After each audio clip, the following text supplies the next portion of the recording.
Hello everyone, this is Alma Vente from Rizal Memorial State University, main campus that you can see, taking a Bachelor of Secondary Education major in Biological Science. So at this juncture, we are going to talk about the male reproductive system.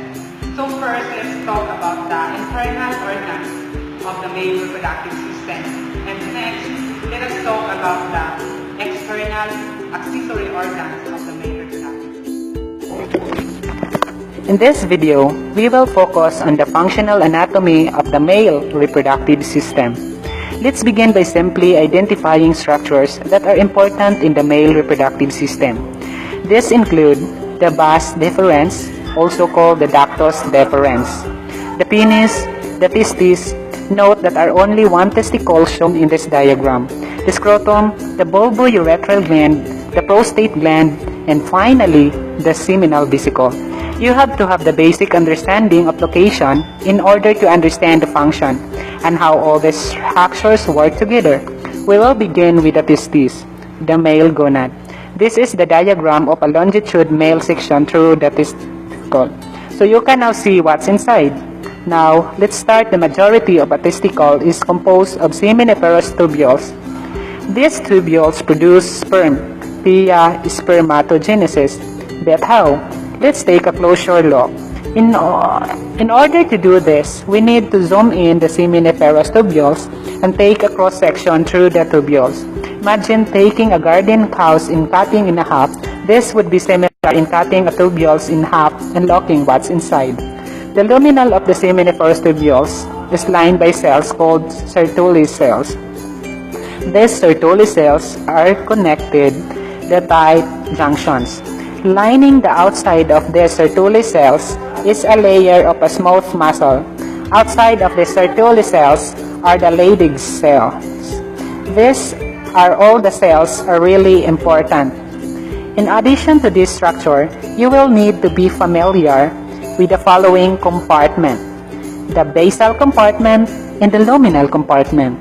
These compartments are basically talking about region of the cross-section.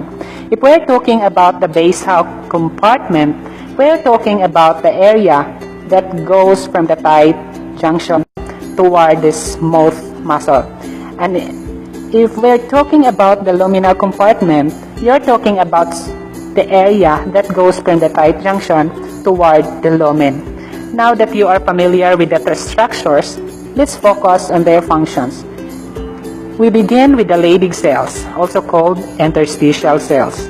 The Leydig cells secrete testosterone. The Sertoli cells support sperm development that are referred to as spermatogenesis.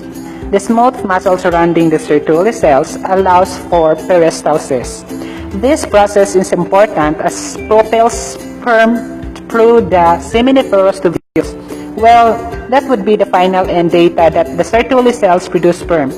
But how that the sperm get out of the seminiferous tubules and out of the testes? This is our next goal. So here are the sperm in the seminiferous tubules. The sperm has been produced by the Sertoli cells and released into the lumen of the seminiferous tubules.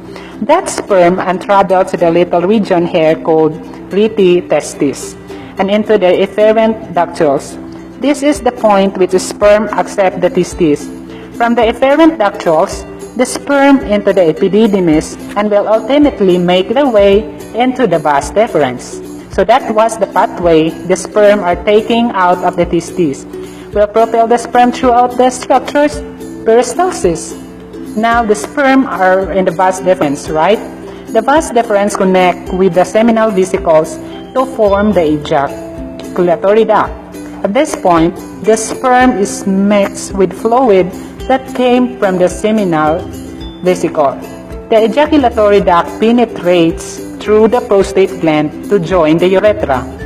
As such, the sperm depend the urethra, which reserves substance from the bulbourethral glands. Thus, urine and sperm are in the urethra. That was the pathway sperm take from the seminiferous tubules to the urethra. Now, let's look more close at the accessory gland we mentioned earlier. The seminal vesicles secrete alkaline fluid that contains fructose, enzymes, and Prostaglandins. Remember, alkaline fluids are basic.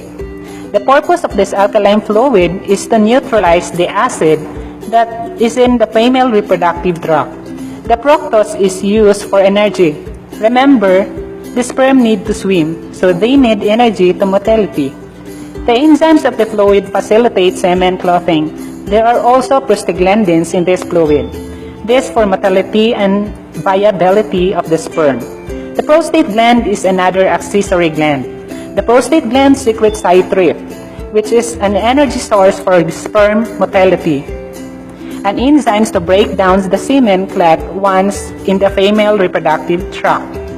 Okay, so take a second to make sure you understand the semen reproductive tract. Once inside the female reproductive tract. The last accessory glands is the bulbourethral glands. These glands secrete fluid that contains mucus. Why is mucus important? It serves as a lubricant. So now, let us talk about the external accessory organs of the male. The penis is the male external organ that has a common pathway for urine and semen. The penis is made up of glands, root, and the body. To do that, the penis is the part which attaches the penis to the body. The root of the penis lies in the superior perineal pouch. From the structure of the body of the penis, let's locate the cross-section of the body. It consists of 3 columns of tissues, 2 corpora cavernosa on the dorsal side, and 1 corpus spongiosum on the ventral side. The corpora cavernosa are columns of erectile tissues.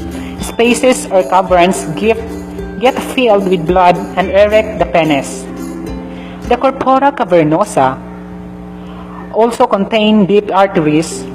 The corpus spongiosum is column of spongy tissue. The male urethra passes in between the corpus spongiosum. The glans is enlarged the corpus spongiosum at the end. It is covered with foreskin called prepuce. The next external reproductive organ is the scrotum. The scrotum is pouch-like structure of skin that has 2 main functions: to protect the testes and maintains 2 to 3 degrees Celsius temperature lower than body temperature, which is very important in spermatogenesis. The scrotum also contains numerous blood vessels and nerves. The cremaster's muscles in the scrotum contracts and pulls scrotum closer to the body whenever the temperature falls too low, thus maintaining the scrotum temperature.